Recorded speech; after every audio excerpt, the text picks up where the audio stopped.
자, 이 시간에 우리 거래계약서 작성과 관련된 파트 보겠습니다. 자, 이 거래계약서 우리 중개에 있어서 중요하죠. 그래서 반드시 한 문제 나옵니다. 내용은 간단해요. 앞선 시간 우리가 확인 설명서 서식 했잖아요. 그 서식과 거의 구조가 같습니다. 자, 그러면 자, 거래계약서 작성인데요. 누가 작성해요? 당연히 개공사가죠. 자, 그리고 수공사도 의무는 아닌데 작성할 수는 있다. 이거 똑같죠? 자, 언제 작성해요? 중개가 완성된 때. 당연히 계약이 체결될 때 우리가 쓰잖아요. 그리고 이거 당사자, 그러니까 쌍방에게 하나씩 교부하고요. 개공사, 원본, 사본, 전자문서가 됐던 몇 년? 5년간 보관합니다. 자, 확인 설명서는 몇 년? 3년. 그리고 우리 앞선 시간에 자, 전속 중개계약서도 몇 년? 3년이었잖아요. 그럼 이것만 몇 년? 5년. 다 3년 공통이면 좋을 텐데 거래계약서만 딱 5년이니까 구분하셔야 돼. 그럼 왜 거래계약서는 5년일까요? 거래계약서 5글자니까 5년. 네, 이렇게 하시면 돼요. 아니, 확인설명서 5글자인데 아니요. 확인하고 설명 다음에 가운데 점 있어요. 점. 그거 한 글자 인식됩니다. 6글자예요. 네. 자, 여기도 똑같아요. 자, 공인전자문서센터에 보관된 경우에는 자, 따로 자기가 개인적으로 보관하지 않아도 된다. 자, 이것도 같고요. 그 다음, 자, 서식입니다. 자, 거래계약서 서식은, 자, 이거 시험에 잘 나옵니다. 국토부 장관이 표준 서식을 정해 이 사용을 권장할 수 있다 그랬잖아요. 그런데 국토부 장관이 표준 서식, 다시 말해 법정 서식 만들어놨냐? 아니요. 아직 안 만들어져 있습니다. 그러니까 시행 규칙에 다른 건 서식이 있는데 이것만 서식이 없어요. 그러니까 아직까지 법정 서식은 없다는 거. 이거 시험에 잘 나옵니다. 자, 그렇지만 우리는 이제 중개를 완성하면 당연히 계약서를 작성해야 됩니다. 그래서 이제 보통 계약서, 매매계약서, 전세계약서, 월세계약서 이제 개공사들이 의무대로 이제 만들어서 쓰고 있는데 그 법정 서식은 아니에요. 네. 어쨌든 작성은 반드시 해야 되고요. 작성할 때 꼭 써야 될 필수 기지사항. 이거 시험에 잘 나옵니다. 총 9개가 있는데요. 자, 이거 자, 한번 봅시다. 거래 당사자 인적사항. 그러니까 우리가 매매 계약을 한다고 해요. 그럼 매도인, 매수인 이름도 쓰고 어때요?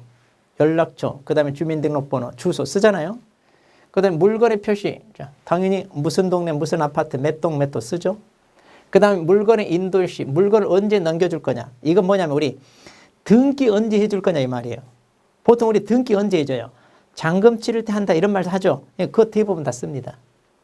그 다음에 권리전 내용. 어떤 권리가 넘어가나요? 자, 근데 보통 매매계약서 그럼 뭐가 넘어가요? 소유권 넘어가잖아. 임대차 계약서 그러면 임차권. 그러니까 굳이 따로 안 써도 그 제목만 보면 알 수는 있어요. 자, 그 다음에 계약 날짜. 우리가 매매계약하고 맨 밑에다 매도일 며칠 다 쓰잖아요. 그렇죠. 계약 날짜. 그 다음에 거래 금액 써요 안 써요? 쓰죠. 그러니까 토탈 금액은 얼마고 계약금, 증도금, 잔금, 각각 지급일자 이런 거 다 쓰잖아요. 그 다음에 계약에 조건이나 기한이 있으면 써라. 자, 보통 이제 이런 경우는 조건이나 기한 다 할 수 있죠. 자, 이런 거. 그러니까 이건 있으면 쓰고 없으면 안 써도 되고요. 이거 조심하세요. 확인 설명서 교부일자가 들어간다는 거. 자, 거래계약서에 확인 설명서 교부일자입니다. 확인 설명서 교부일자. 그리고 이제 그 밖에 약정 내용. 그러니까 이제 특약 같은 거 있죠. 매도인과 매수인 사이에 뭔가 특약 같은 거 있으면 그런 걸 쓰세요. 그 말이에요. 자, 이게 이제 필수 기재사항입니다. 그러면 총 9개인데 그대로 외우시면 돼요. 자, 이렇게 외우시면 됩니다. 이제 스토리를 만들어서 인표 혹시 여러분 탤런트 차인표 아시죠? 차인표. 네. 그 다음에 인권. 혹시 가수 전인권 아세요? 전인권. 막 산발머리 이렇게 해가지고 막 예전에 대마초 피우고 막 이런 것들. 아마 아실 거예요. 자, 인표하고 인권이하고 친구입니다. 진짜 친구인지는 몰라요? 둘이 만났어. 야, 우리 개인 모임 하나 만들자 이런 거야. 그래. 좋다. 개인 모임 만들자. 그럼 개인 모임에서 제일 중요한 게 뭐야? 우리 갯돈. 갯돈을 뭐라고 하냐? 계금. 자, 그래서 이 계금을 그럼 얼마를 할 거냐? 조건에 대해서 확정한 다음 어디에다가 계약서에 썼대. 이렇게 기억하면 돼. 자, 다시 인표하고 인권이하고 계금 조건을 확정해서 어디에다 썼다? 거래계약서에 썼다. 그러면 이제 이 내용이 거래계약서 기재사항이구나. 이것도 이제 헷갈리지 않고 우리가 외울 수 있습니다. 그럼 이제 시험에요. 이런 내용을 여기다 집어넣어서 섞어요. 그래서 거래계약서 기재사항이냐 아니냐 골라라. 그러면 이런 것들 주로 집어넣는데 이거 뭐 따로 외울 필요 없어요. 이거는 자 이쪽만 인표하고 인권위하고 계금 조건 확정했다. 이러면 됩니다.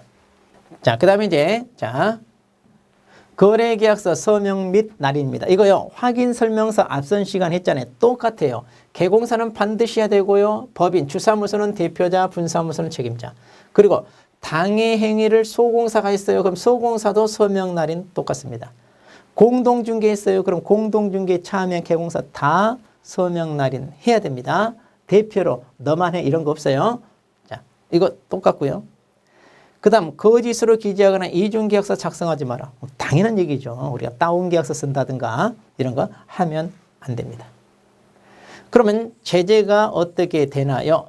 자, 이 제재 이것도 이제 잘 알아두시죠. 자, 개공사가 거짓으로 기재하거나 이중계약서를 쓰면 이것은 죄질이 나쁘잖아요. 그러니까 의무의적 취소입니다. 의무의적 취소. 그런데 서명 날인 교부 보존. 자, 이거 안 하면 업무정지입니다. 그리고 소공사는 무조건 뭐라고요? 자격정지입니다. 조심할 거. 소공사는 교부 보존이라는 게 있다 없다? 이거 없다고 그랬죠? 확인설명서도 마찬가지 없습니다. 자, 그럼 이제 다시 정리합니다. 자, 거래계약서 서명 날인 교부 보존 안 했어요. 좀 전에 확인설명서도 우리가 안 했어요. 앞에서 전속중개계약서 반드시 사용해야 되고 3년간 보관하를 안 했어. 서식을 위반하면 다 뭐냐? 업무정지예요. 그냥 서식, 작성, 교부, 보존 이런 것들은 다 뭐다? 업무정지 이렇게 기억하시면 쉽습니다. 그 다음. 그럼 이제 지금까지 배운 서식에 대해서 이제 우리가 다 비교를 했습니다. 자, 이 비교, 이거. 꼭 기억하세요. 한 문제 꼭 나옵니다. 자, 우리 앞에서부터 다 했어요. 자, 일반 전속 거래 확인 설명서인데 작성 시기. 자, 중개계약서는 당연히 중개 의뢰 받을 때 쓰잖아요. 자, 그러니까 이거 두 개 의뢰 받을 때. 그 다음에 작성 부수가 두 분인데 왜냐? 의뢰인 하나, 개공사 하나니까. 그런데 이제 거래계약서 확인 설명 중개가 완성되었을 때. 그리고 여기는 세 분인데 왜냐? 쌍방에게 하나씩 주고 자기도 하나 보관하니까 최소 세 부가 됩니다. 그 다음에 법정서식이 있냐 없냐 다 있어요. 뭐만 없다고요? 거래계약서만 법정서식이 없습니다. 그 다음 교부.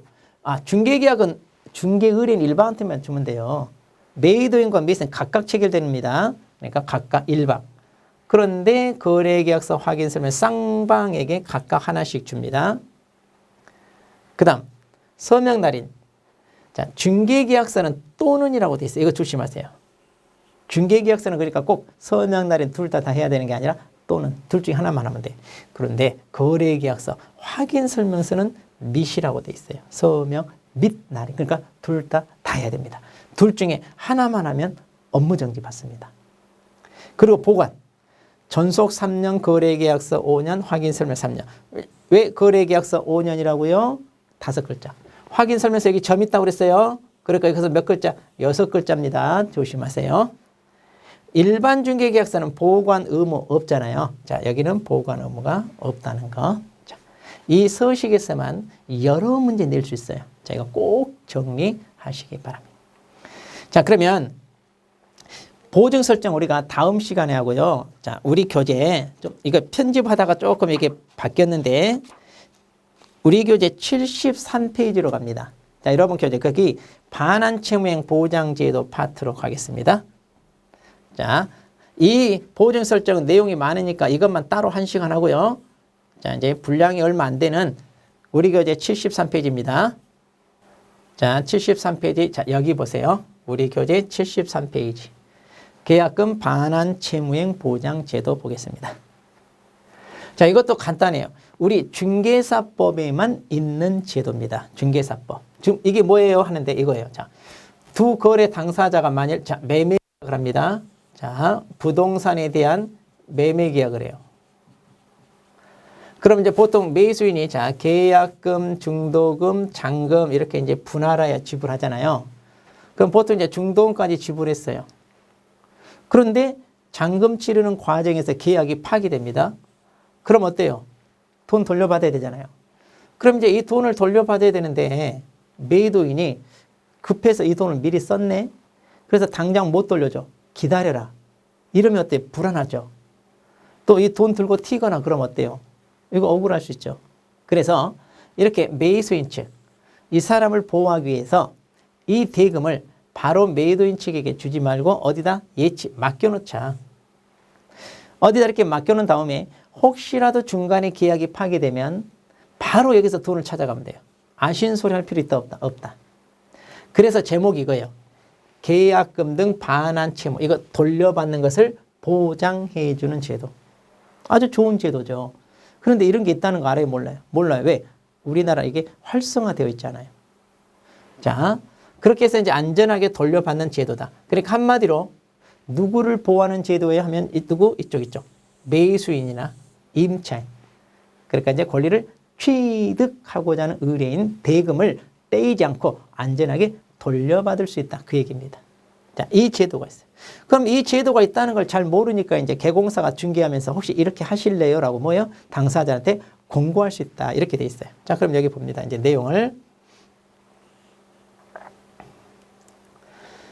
자, 개공사는 거래 안전을 보장하기 위해 필요하다고 인정하는 경우. 자, 여기 이제 잘 보세요.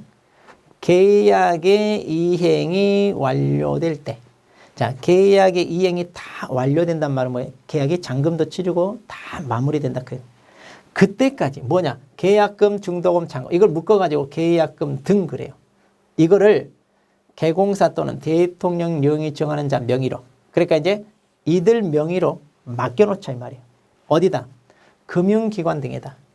여기다 이제 맡기도록 당사자에게 뭐 할 수 있다? 자, 권고할 수 있다. 이렇게 돼 있습니다. 그러니까 권고할 수 있다니까 해야 한다가 아니야. 그러니까 개공사는 의무도 아니다. 의무가 아니죠. 그 다음 이게 권고사항이에요. 그럼 당사자들도 따라야 돼요? 안 따라도 돼요? 그럼 그렇죠. 안 따라도 돼. 의무사항이 아니까. 그러니까 서로 안 해. 그러니까 이런 제도가 있는지 없는지도 모르더라. 자, 그럼 이제 내용을 보겠습니다. 예치 의무성 방금 그랬잖아요. 할 수 있다. 그러니까 이거 예치 의무도 있고요. 그 다음 그럼 이제 만일 예치를 했다고 해서 당사자가 계약 해지할 수도 있냐 없냐인데 당연히 하죠. 이것은 대금을 안전하게 돌려받기 위한 장치지 계약 자체에는 뭐 영향을 미치거나 그런 건 아닙니다. 네. 그 다음 그럼 이 공고를 거부하더라도 뭔가 영향이 있냐? 아무 영향 없다 이런 얘기예요. 그러니까 그냥 이건 무시해도 돼요. 이 내용은 다 무시해도 됩니다. 자, 그러면 내용을 보겠습니다. 자, 이건 이제 잘 봐야 돼. 그러면 누구 명의로 돈을 맡길까요? 법조문에 방금 그랬어요. 우리 맨 앞에 개공사 또는 대통령령이 정하는 자 명의로 맡기자. 그럼 여기 개공사가 있고요. 나머지 이 6개는요. 대통령령에서 정하는 자들이에요. 그러면 법에서 예치 명의자를 직접 이렇게 규정을 했어요. 그러니까 이들 외에 다른 사람 명의로는 예치할 수 없습니다. 그러면 자, 개공사가 있고요. 그럼 대통령령에서 정하는 자 봅시다.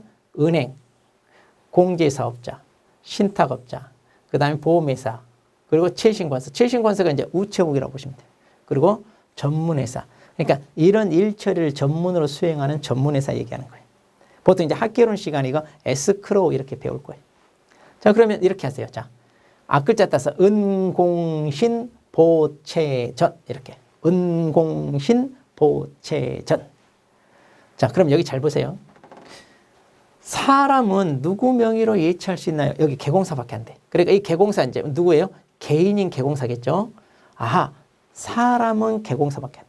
그러니까 거래 당사자 명의로 예치한다. 소공사나 보존 명의로 예치한다. 이런 거 안 돼요. 오직 사람은 누구밖에 없다. 개공사밖에 없다. 이런. 그리고 나머지는 다 주로 금융 업무를 취급하는 기관이다. 이러면 돼요. 자, 그래서 은공신 보채죠. 이거 시험에도 나왔어요. 그 다음 어디다 맡길까요? 금융기관, 시중은행 있죠? 공제사업자. 우리 공제사업자가 이제 누구냐면 협회입니다. 나중에 배울 거예요. 그리고 신탁업자가 있는데, 자, 이거 놓치면 안 돼. 등, 기타 등등 그 말이에요. 그러니까 꼭 여기 말고 다른 데도 맡길 수 있다, 없다? 있다. 그래서 예전에 우체국 한번 나온 적 있어요. 자, 우리 우체국 금융 업무 해요, 안 해요? 하잖아요. 아, 그러니까 우체국도 예치기관 될 수 있다, 없다? 있다. 자, 그래서 금공신 등 이렇게 알아두시고. 자, 보증서 발행 기간은 조금 이따 봅니다. 그럼 언제까지 맡긴다고요? 아까 그랬죠. 계약의 이행이 완료될 때. 다 계약이 다 마무리될 때까지입니다. 그 다음 예치금은 계약금 등 모두 다 계약금, 중동, 잔금 다 맡길 수 있어요. 자, 그 다음. 그러면 개공사 명의로 예치했을 때는 어떻게 할까요? 자, 개공사. 자, 아까 예치 명의자 보면 대통령령에서 정하는 자들도 있어요. 근데 그들은 어떻게 할지 우리는 관심도 없어. 우리하고는 상관없잖아요. 우리는 개공사가 되겠다는 사람이라 우리 개공사 명의로 예치했을 때 그럼 우리는 어떻게 관리할 거냐? 자, 그럼 이제 이 특칙은요. 개공사한테만 적용됩니다. 자, 뭐냐? 첫 번째. 거래 안전 보장을 위한 약정을 해라. 그러니까 이제 내가 당신네들 돈 잘 관리하고 있다가 다 계약이 마무리되면 안전하게 돌려드릴게요. 이런 식으로 약정을 하라죠. 대신 신경 써서 당신들 돈 관리해야 되고 하니까 비용이 좀 들어가네요. 그 비용은 얼마 줄 건지 미리 달라. 이렇게 실비 이런 거 미리 약정하라는 얘기예요. 그 다음 두 번째. 분리관리 인출 제한 그랬어요. 자, 이게 무슨 얘기냐. 그럼 개공사 명의로 예치할 때 자기소 예치금과 뭐 해라? 분리하여 관리라. 평소 자기 거래하는 은행이 있고 자기 거래하는 통장이 있잖아요. 거기다 집어넣으면 돼, 안 돼? 안 돼. 그러면 그 통장에 돈 집어넣는 순간 자기가 자동차 할부금 한 몇 개월 밀린 거 쫙 빠져나가. 큰일 나. 자, 그래서 따로 관리하라 그 얘기고. 그 다음 당사자 동의 없이 인출하지 마라. 당연한 얘기죠. 개공사 명의로 맡긴 거니까 뺐으려면 얼마든지 뺐을 수 있잖아요. 그런데 이건 자기 돈 아니니까 함부로 인출하면 돼요, 안 돼요? 안 된다 이거예요. 당사자 동의 없이. 그 다음. 그럼 이렇게 하지 말라고 해서 안 해요? 할 수 있죠. 왜? 자기 명의로 만든 통장이니까. 얼마든지 돈 빼서 인출해서 들고 튈 수 있다 없다? 있죠. 그래서 세 번째. 보증 설정합니다. 그럼 이 보증 설정이 뭐냐? 우리가 이제 다음 시간에 배울 건데 혹시라도 내가 사고 쳐서 손해배상을 해야 되는데 못하면 여기서 대신 갚아줍니다. 이런 걸 우리가 보증 설정이라고 그래요. 그럼 이때도 마찬가지. 혹시라도 내가 이 돈을 들고 튀면 내가 보증을 설정했거든요. 그 보증기관이 대신 다 물어줄 거예요. 이렇게 하라는 얘기예요. 그렇게 해서 보증보험 공제에 가입하거나 공탁을 해야 됩니다. 자, 이건 이제 보증 설정할 때 배울 거예요. 자, 그렇게 해서 이제 보증 설정도 해야 됩니다. 그렇게 해서 안전하게 하라는 얘기예요. 자, 이 세 개, 이건 꼭 지켜야 돼. 이 세 개는요, 자, 뭐냐? 강행 규정입니다. 자, 강행 규정이기 때문에 개공사는 꼭 지켜야 돼요, 이거.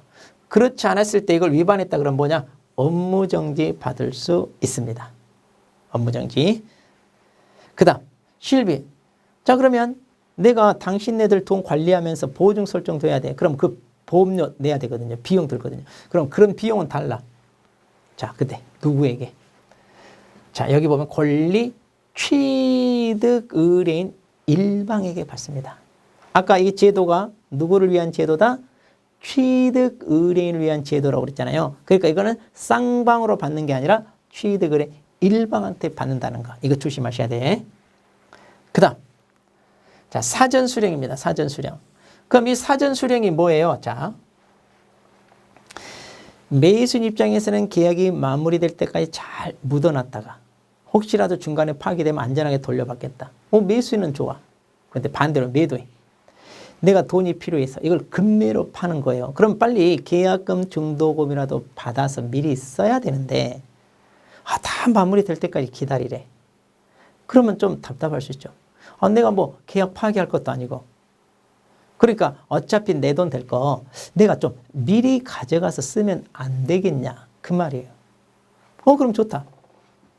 근데 혹시 그 사이에 계약 파기돼서 돌려줘야 되는데 이미 또 써버리고 못 돌려준다 이러면 어떨 건데? 좋아. 안전장치를 마련해 놓고 가져가는 거예요. 그래서 이제 여기도 누구냐? 보증 세우는 거예요. 자, 보세요. 계약 등을 예치한 경우 매도나 임대. 자, 이제 한마디로 이걸 수령할 수 있는 사람인데 만에 하나 당해 계약을 해제. 자, 파기됐을 때 이거 반환을 보장해라. 그럼 어떻게 돌려줄 거냐? 자, 여기 보면 금융기관 또는 보증보험회사가 발행하는 보증서를 그랬죠. 아하, 금융기관이나 보증보험회사에다 보증서를 게끔 한다는 얘기예요. 그럼 이들이 보증을 섰다고 보증서를 발행해줘. 그러니까 미리 써버리고 못 돌려주면 얘네들이 대신 돌려준다 그 말이잖아요. 우리가 보증 섰어요 그거죠. 그러면 이 보증서를 들고 와서 자, 여기가 중요합니다. 예치 명의자에게 교부하고 미리 수령할 수 있습니다. 자, 여기 조심하세요. 누구한테? 예치 명의. 그러니까 예치 명의자가 돈을 찾아다 줄 거 아니에요. 그러니까 이 사람한테 주고 미리 수령한다. 자, 그렇게 해서 사전 수령할 수 있어요. 자, 그럼 여기서 금융기관 그리고 보증보험회사가 누구다? 보증서 발행기관 이렇게 얘기해요.